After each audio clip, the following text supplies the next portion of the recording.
किस जगह पे चले हैं हम? कहां जा रहे हैं? हम दीन से दूर हो गए, बहुत दूर है तालीम से हम। अजी चलो तुम ही बना लेना मुल्ला। और कुछ तो ये कह देते कि साहब इन्हें क्या करेंगे पढ़ा के, बेटी तो पराया धन है। बेटी पराया धन? मुझे एक बात बताइए, जब ये तुम्हारे घर में पैदा हुई तुमने कहा पराया धन है, जब ससुराल गई तो उन्होंने कहा ये पराये घर की है। मुझे ये फैसला करके बताओ इस बेटी का अपना घर कौन सा है? ये भी तो दुनिया में इंसान बन के आई है, इसका भी तो अपना हक था। बाप ने कहा पराया धन, ससुराल वालों ने कहा पराये घर से आई है। 18 साल तक ये सुनती रही इसे पराये घर जाना है, और बाकी की जिंदगी के साल इसने ये सुन के गुजार दिए कि ये पराये घर से आई है। मुझे फैसला करके बता इसका अपना घर कौन सा है? बताया जाए क्या इस बेटी को कोई घर दिया कि नहीं? हमने ये सोच करके बेटियों को नहीं पढ़ाया, क्या करेंगे पैसा खर्च करके, ये हमारे किस काम आएंगे, ये सोच करके बेटियों को तालीम नहीं दी। और तुमने 10-10 लाख बेटों की तालीम पे लगाए, क्या सोच करके कि ये बुढ़ापे का सहारा बनेगा, बुढ़ापे में हमारे काम आएगा, इसलिए 10 लाख लगाए हैं। इसलिए तुमने 10-10 लाख उसको डिग्री कराने में लगाए, बेटी को 1 लाख रुपए लगा करके पढ़ा ना सके, ये सोच करके ये पढ़ेगी तो पराए घर चली जाएगी, हमारे किस काम की है। अगर तेरी समझ में ये बात नहीं आई हो तो सुन, आज मैं बताना चाहता हूं, अगर बेटा तेरा बुढ़ापे का सहारा होता है तो सुन, बेटियां आखिरत का सहारा हुआ करती है। मेरे हुजूर ने फरमाया तेरी बेटियां तेरे और जहन्नम के दरमियान एक दीवार बन जाएगी। अगर तू जहन्नम में जाएगा तो बेटियां हाथ पकड़ के तुझे जन्नत के दरवाजे तक लेके चली जाएगी। वाह जिंदाबाद, नारे तकबीर, नारे रिसालत, नारे गौसियत, मसलके आला हजरत, फैजाने आला हजरत अल्लामा मुफ्ती हम्माद रजा साहिब किबला, नारे तकबीर, नारे रिसालत। बहुत अच्छे, जिंदाबाद। इतना जुल्म किया बेटियों के साथ, आज रो रही हैं बेटियां, रो रही हैं आज बेटियां। बाप भी जाहिल था, माँ भी जाहिल थी, इल्म की कदर दोनों ने नहीं जानी। अगर तुम चाहते हो ना आने वाली नस्लें बेहतर हो तो खुदा की कसम उन बच्चों को गोदें अच्छी दे दो। अगर गोदें अच्छी होंगी तो नस्लें भी अच्छी होंगी। हाँ, जिस तरह अच्छी फसल के लिए अच्छी जमीन जरूरी होती है, उसी तरह अच्छी नस्ल के लिए अच्छी मां जरूरी होती है। ये याद रखना, अच्छी नस्ल के लिए अच्छी मां जरूरी है।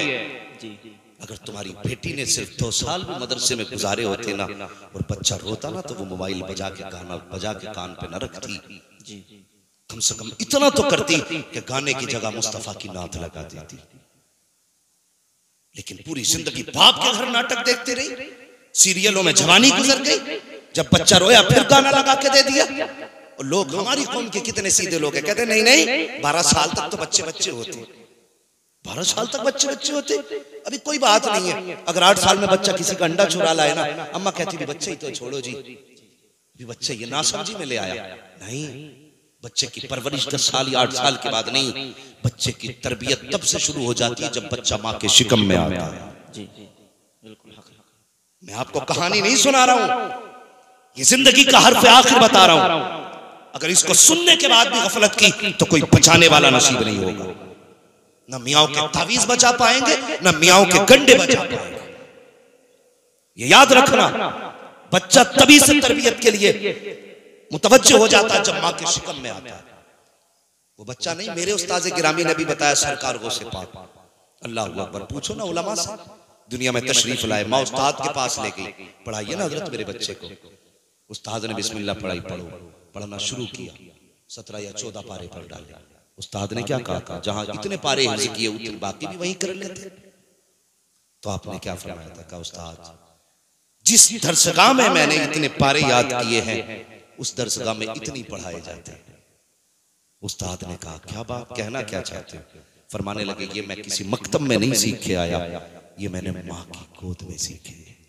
वाह जिंदाबाद, बहुत अच्छे। माँ की गोद में सीखे, ऐसी कितनी बातें तुम्हें बताऊंगा, माँ की गोद में सीखे।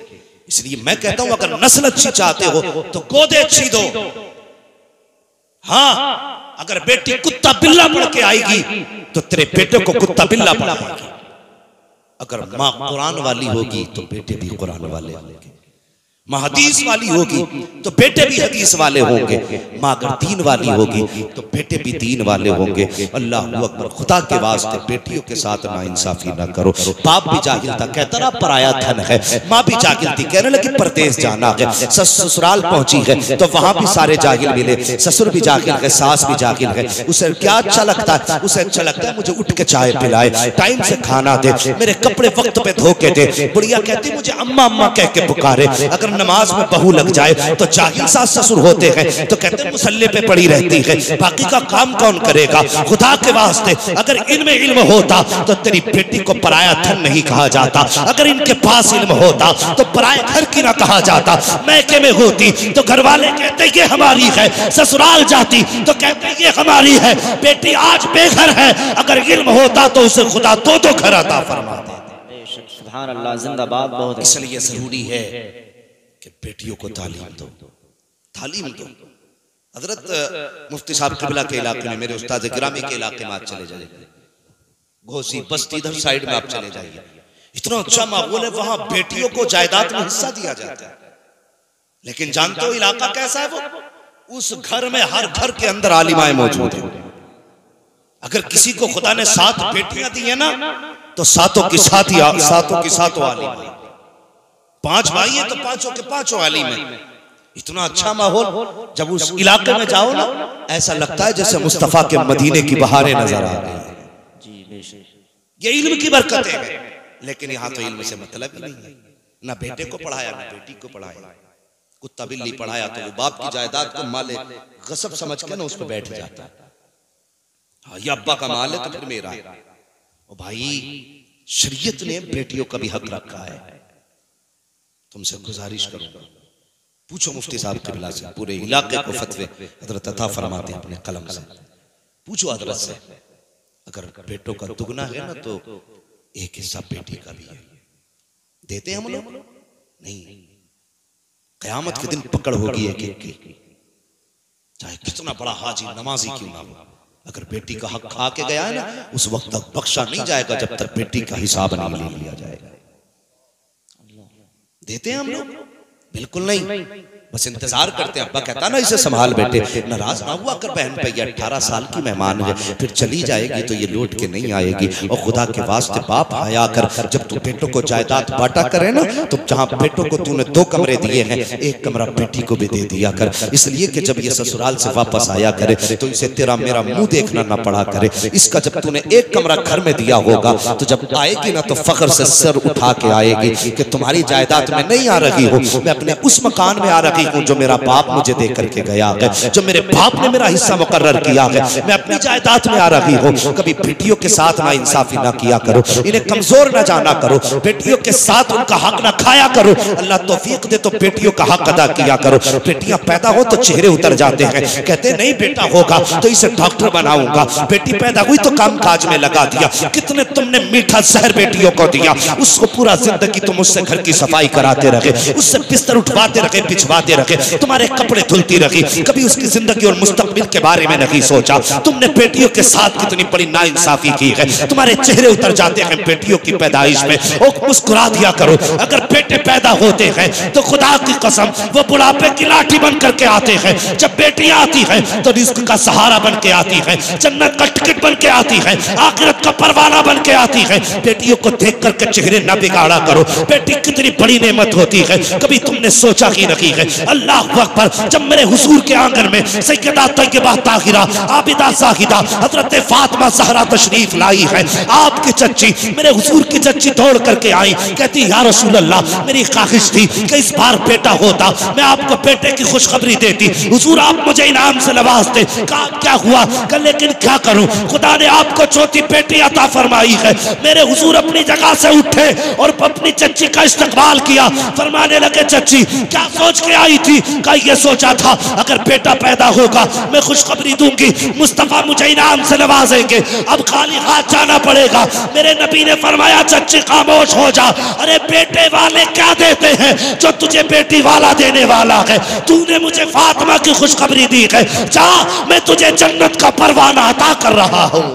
जिंदाबाद, नारे तकबीर, नारे रिसालत, नारे गौसियत, मसलके आला हजरत, फैजाने आला हजरत अल्लामा मुफ्ती हम्माद रजा साहिब किबला, नारे तकबीर, नारे रिसालत जिंदाबाद। बहुत अच्छे। उसकी पैदाइश में चेहरे क्यों बिगड़े? सिर्फ यही कसूर है ना बेटी है, यही खता थी ना उसकी कि वो एक बेटी बन के पैदा हुई। तेरे साथ कांधे से कांधा मिला के लड़ नहीं सकती। लेकिन सुन, खुदा की कसम, जब बेटे साथ छोड़ जाते हैं तो बेटियां साथ निभाया करती हैं। लिख लेना और जाओ अपने पूरे गांव में सर्वे कर लो, प्रधान से लेकर के चौकीदार तक, जमादार से लेकर जमींदार तक जाओ, जाकर के देखो जिसे भी बेटों ने छोड़ा है उसे बेटियों ने सीने से लगाया, बेटियों ने सीने से लगाया। और भाइयों से गुजारिश करूंगा, तुम ये मत समझना बेटियों की तालीम पे खर्च होगा तो हमारा जाएगा। तुम नहीं जानते, जब बेटा पैदा होता है फरमाता जा अपने लिए भी कमा, अपने माँ बाप के लिए भी कमा। लेकिन जब बेटी आती है तो फरमाता जा मैं तुझे भी दूंगा, तेरे सदके में तेरे माँ बाप को भी दूंगा। ये बेटी होती है। पूछो यार बेटियों वालों से, खुदा की कसम मैं दावे के साथ कहता हूँ, जिस घर के अंदर 9 बेटे और 1 बेटी ना हो, वो घर 9 बेटों के होते हुए कब्रिस्तान लगता है। और जिस घर में बेटे ना हो, 1 बेटी हो, खुदा की कसम वह अकेली बेटी पूरे घर को जन्नत बना के रखती है। ये बेटी की बरकत है।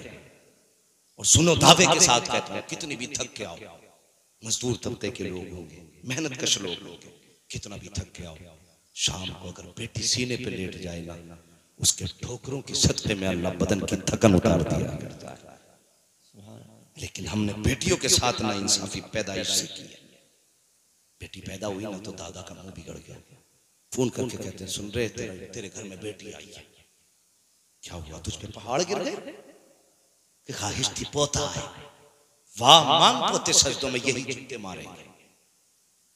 मैं जानता हूं बेटों से नस्ल चलती है, लेकिन जानते हो बेटियां घर का वकार होती है, बाहर होती है बेटियां घर की।